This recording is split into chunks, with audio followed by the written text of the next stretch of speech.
Hello, friends of friends. Welcome to episode 4 of the Baron's Chat podcast. I am your friendly, not so small host, Ziggy Salvation. Today, I wanted to talk about something that we've all encountered, something we've all killed or gathered from, or have just been all out tormented by, and that is our furry little friends, the Furbolgs. Being it's something that we all commonly come in connection with, it's not something we ever really know about. It's an entire race with a huge backstory, but we've never really, at least most people I know, have never really done the digging to know more about them. So let's do that, right? It's pretty obvious that the Furbolgs are like this hulking bear man race, but they're actually quite ancient. They live in the northern regions of Kalimdor, and also in the continent of Northrend. They're also even as far as reaching as the Broken Isles. They have no special love for murder or war, but there are several tribes that have fallen to multiple forms of corruption, including the Burning Legion, but not limited to the Old Gods. Tribes of the Furbolgs and Ashenvale were traditional allies, believe it or not, of the Night Elves, which is why you see them in the start zone. But being concerned for a once peaceful race's traditions or conditions, the Night Elves have attempted to help the Furbolgs settle their tensions. But the mighty bear men retreat a little further into their territories and fall deeper into this rage that's been overtaking their race. Few tribes are now tolerant of outsiders.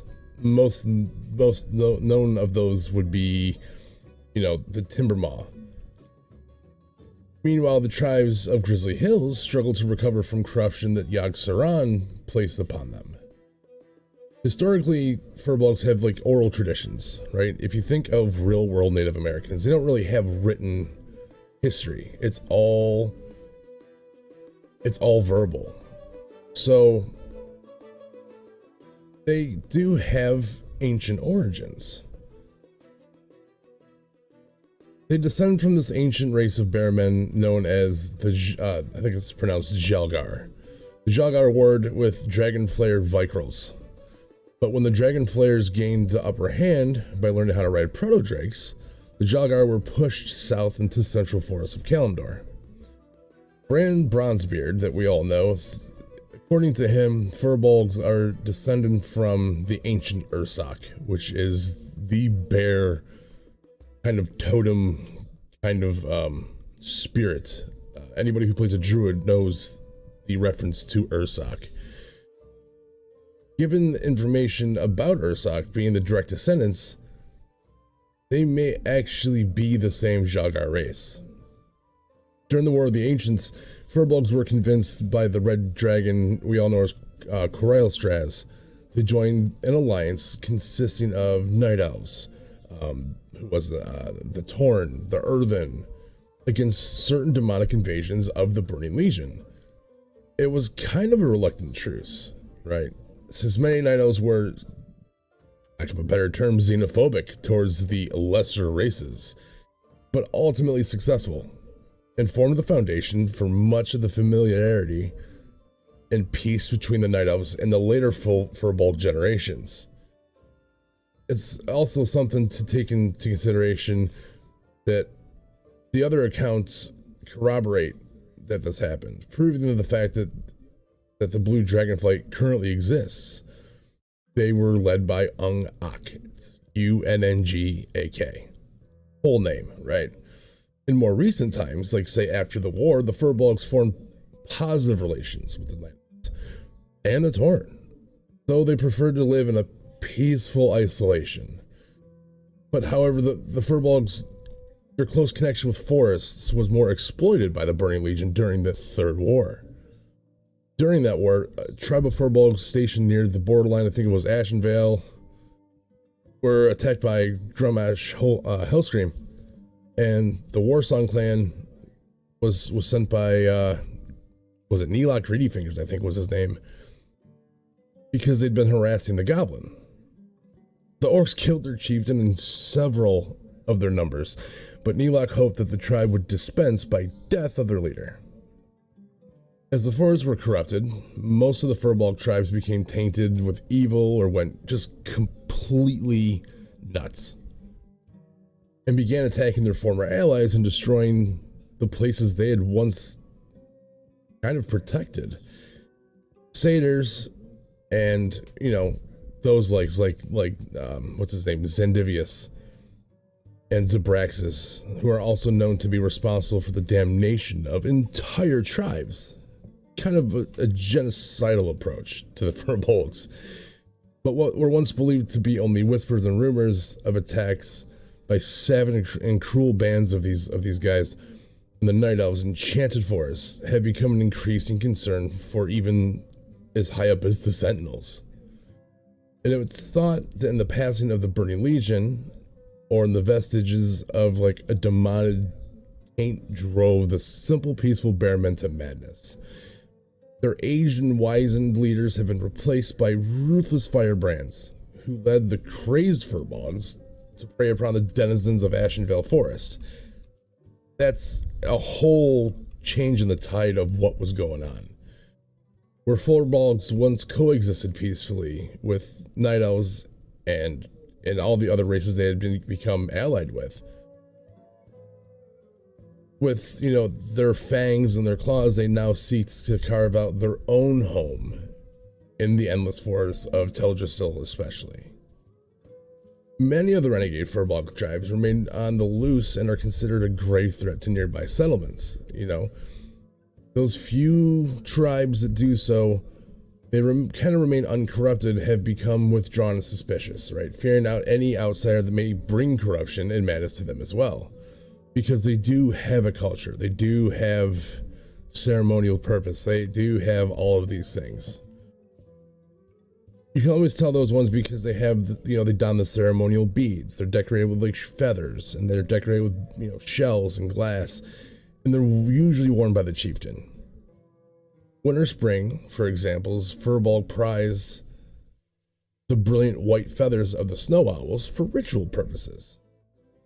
But it kind of seems in the most recent times, few of them have ever even become shaman. Shamanism is one of the more common among the free-willed Furbolg tribes. But furthermore, some of the free-willed Furbolg are even capable of basic shape-shifting, if you kind of think about it, much like a druid. They worship the twin bear aspects, right? You got Ursal and Ursak. They kind of see them as the bearman gods, the Jargle gods, which isn't, if you think about it, being in such high resemblance, isn't really that far-fetched of an idea for them to naturally gravitate towards. But as far as, what tribes are left and who we really come into contact with, you have the uncorrupted ones. You have the Barkskins. They're kind of out in Mount Hyjal. And they were there in like the Barrow Deeps during the Third War. They helped the orcs, they helped the humans, they helped the Night Elves during that huge battle of Mount Hyjal. Then you also have, Blackmaw, who are out in Ashara. They're agents of the Alliance, attempted, to ally with the Blackmaw, but their efforts were kind of ransacked by the Horde. And they're led by Ungarl. Out in Darkshore, you have the Blackwoods. They're led by Elder Bronpaw. We have two, I think there's two in Velshara. We have the Grizzleweld and the Smolderhides. Found if you go up to Azure Mist Isles. They are the rivals of Bristle Limb tribe, but allies to the Draenei and the Alliance. They are still led by High Chief Stillpine, hence being the Stillpine tribe.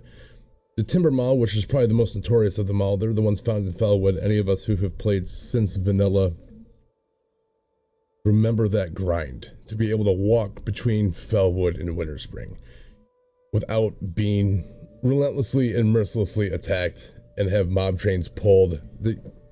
Unless you had somebody with you, usually ended in your demise. Timbermaws are still in Felwood, primarily. They claim, as far as they're concerned, to be the last uncorrupted, fully uncorrupted Furbolg tribe. And then if you go out to the Verdant Wilds, you have the Wildlands. But on the flip side to that, you still have the corrupted ones that you have to watch out for. Still in Ashenvale, you have the Bloodtooth, which are ran by a Furbolg with the same name. His name is Bloodtooth. Just like Bristlelim is over on Azure Isles, who kind of competes with the ones there.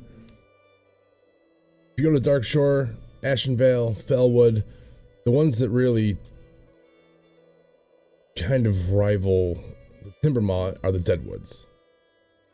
If you go to Ashenvale, they have Felwoods. If you go a little bit deeper, they have by Chief Murgut, the Foulweld. If you're out in Grizzly Hills, against the Red Fang tribe, you have the Frostpaws. Just like in Teldrassil, the ones that are led by Ursul and Ferocious, the Dream Eater, are the Gnarlpines. Red Fangs are, they're still corrupted, but it's funny that even in the corruption, they still have Frostpaw rivalry. Winterfall are the rivals of the Timbermaw tribe, but they're on the Winter Spring side, yeah? So they run under Gralnar the Berserk. If you look back to the different roles they can be, aside from rarely, being the mage or being the shaman, they have champions, they have elder shaman, they have trackers, which are kind of like their hunters, they have Ursa warriors, who are the females. If you think kind of on like a north side, kind of like the shield maidens, they are the females of the tribe that aren't afraid to fight. You still have, a working civilization. They all run under the Ursa Totemic. Totemics are kind of like the priests, if you will, because they remind of the tradition and the faith and all of those things. But all of that being said, if you look at it, even though they're not really noted as a specific tribe, the polar Furbolgs are the first, since Furbolgs originated from Northrend, right? They lived in Azeroth before the Titans even came to the world. And their oral histories speak of the first time Titans stepped onto the world and roamed in the wilds. Furbolg may have descended from early Pandaren, who settled up in Northrend, becoming more feral, or they could have been the ones that discovered Pandaria, and their culture became more contemplative. Grizzly Hills is the homeland of the Furbolg, and they outnumber every other race there combined. If you go towards central Grizzly Hills, there's the only known Furbolg city, Grizzlemaw. But that only holds half their numbers. The rest are gathered in clans and scattered throughout the entire region. But you also have the corrupted. Furbolgs corrupted by the Burning Legion are treated as a separate creature. Completely. So they're not even recognized by their own clans. It's almost as an unredeemable turn once you're corrupted in their eyes. But from a cultural side, when they're faced with unexpected attacks by demons or undead or even their own people, the Furbolgs always join the fight. They put their generations of hunting experience to more violent purposes. They've always been formidable warriors. They've always been formidable soldiers. Although, to us, that's a newer concept. Some are even hired themselves as mercenaries for forces on both sides, both Alliance or Horde. After the war, emissaries of both Alliance and Horde, advised by the Night Elves and the Tauren, I'm supposing, approached them and invited them into affiliations, but they declined both because they want that seclusion. They don't want to be pulled into the modern world and have to be torn between sides. They just want to be themselves, do their thing, exist on their own as they always had. But if you look at it, they do seem to be a bit closer to Night Elves. But I don't think they want to be enemies of the Tauren because they don't want to be enemies by association.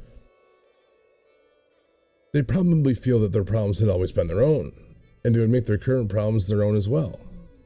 Because they're quite proud, you know? Which there can be some respect in that.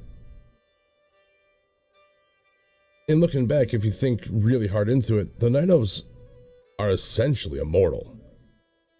So how far back does that tie and that alliance really go? If they predate even the Titans, there's naturally a longer relationship for something that lives forever than something with a normal cycle lifespan of a Tauren. But when they're not really attempting to heal their forests or their own people, Furbolgs are mostly focusing on hunting the Legion's agents, because they're the ones that they blame the most for their corruption, because it really was solely their fault. You don't want to get between, say, a Furbolg and a demon, because it's just a bloodthirsty, raging fight.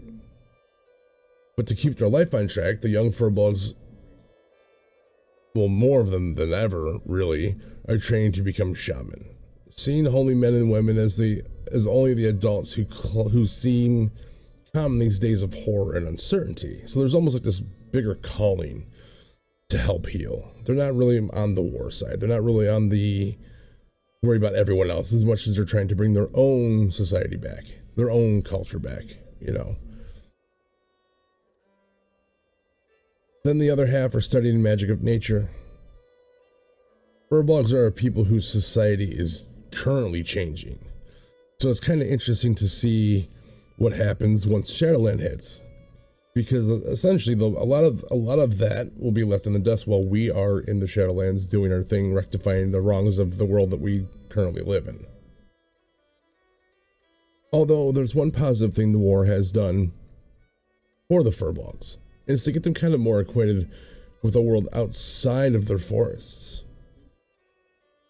The only friends before said wars were the Night Elves and Taurens. Beings of the forest. They're more of a self-contained people, but now Furbolgs are watching movements, either political or otherwise, of the Alliance and Horde, because they realize that they are also inhabiting communities that aren't going anywhere. So they travel more. They learn more about the world outside the forest. They have a widening view of life as it applies to them being a newer and harsher world than they once knew. And all of those things come from Bran Bronzebeard. He's an observer. He's a traveler. That's what he does. He's also noted that the Furbolgs have their own language called Ursine. Few of them speak Darnassian because of having such close ties with the Night Elves. But they sometimes learn the languages of their friends, and occasionally their enemies. Some have been known to understand and speak Common, or Low Common, even Torahe. Some Furbolgs speak Common and Low Common as primary languages, depending on their local areas directly that they grew up in. As far as affiliations go, they're independent. They've been long friends with the Elves and Tauren, but they're very wary of other races. Because the Alliance and Horde include such a vast amount of other races that are untrusted, Furbolgs and Grizzlemaw kind of are aligned with Blackpaw. So they all just kind of keep to themselves. They realize that their numbers are many, and they know they don't have to have allegiance to any one, because if they stay the uncorrupted, if they stay relatively free from everything else going on in our Azeroth around them, they don't really need to focus on one or the other. It just exists as the other two kind of go at each other's throats.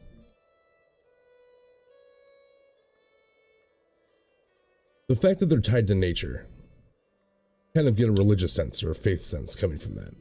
Some accounts will have them worshiping primitive godlike figures, whether it's the Bear Twins, or just Ursoc, or just Ursol, but primarily they revere nature and the spirits of the world.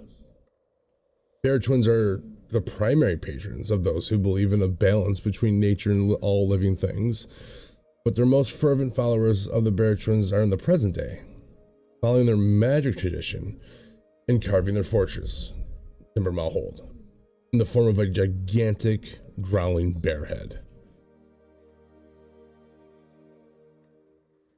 If you look at it, it's kind of the shrine of Ursoc and Ursol.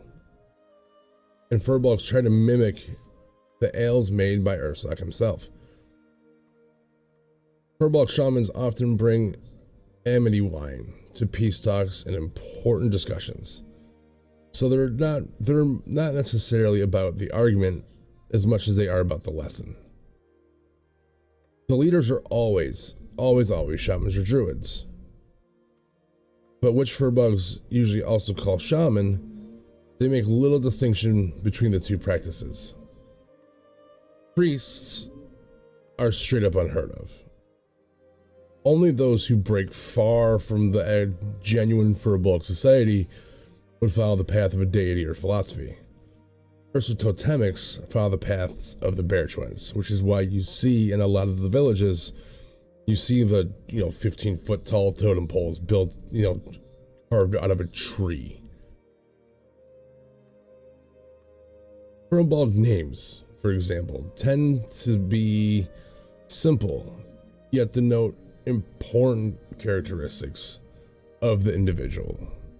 You often see names like Gripjaw, or Soft Step, or Swift Track, Tree Break, Dark Maw, anything like that. They don't have family names, but they do sometimes do their tribes. So if you met a guy or a Furbolg named Gripjaw Timbermaw, yes, I know that rhymed, but if that was the case, you would know both what they go by and where their alliance lays, where their family lays. They know, you get a little bit about that. Furbolgs do resemble bears, but with a few humanoid characteristics. We all know they have bipedal gait, right? They have dexterous hands. They have the ability to speak. You also commonly see them in loose loincloths, or they wear, or togas, when they wear anything at all. But the fur color normally ranges from a light brown to a black, where the polars are strictly in Northrend. The fur color of a Furbolg can also denote status in the tribe. Shaman usually have gray, and black fur marks are usually along the fighters. Though big and strong, they average between 7 and 10 foot tall, but nearly 3 feet in width. Many can grow even after they reach maturity, adding layers of muscle. So we're talking 300-400 pound average, but some of the more revered warriors can reach 5. Imagine a 500 pound bear man running at you. Not a day I'd like to spend. Most of the tribes are isolated, whether it's in Ashenvale Forest or the wilderness areas of Kalimdor, Grizzlemaw, and Northrend. They often place totems no matter where they are. So there's always, at least from an outsider's race point of view, there's always a heads up of where you're crossing the territory that you should be wary and respectful. The Winterpaw clan found in, up in Grizzly Hills, they're the polars, right?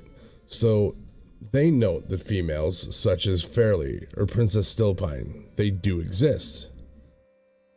But we often see them as the same model. So if you're out in the world doing a quest and you see Ursa, right, with a feminine A instead of Ursol, or an Ursoc, or Urs, you know that it's a little bit of distinguishment. I think the biggest thing is where Furbolgs were inspired. Believe it or not, even though it's a really loose basis, it's believed that the Furbolg, spelled Firbolg, of Irish mythology. Those Furbolg were pre-Celtic race who inhabited Ireland millennia ago. As is with such beings, it's unclear whether they were human or near human or something else entirely. But in that legend, they were pushed out of Ireland by the Tuatha De Danann, who, believe it or not, vaguely resembled elves.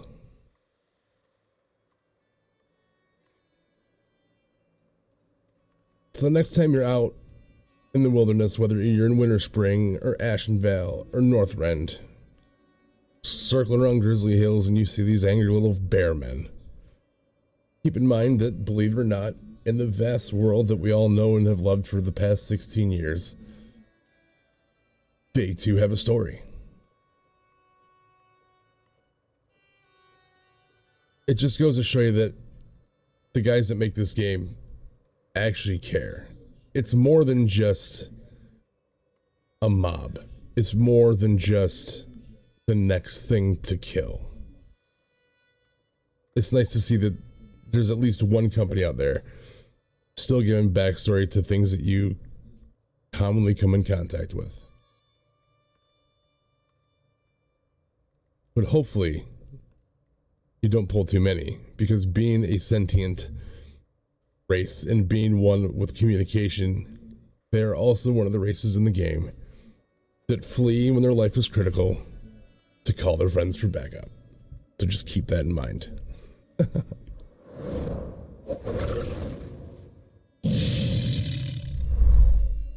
Going forward, I want to hear from you guys.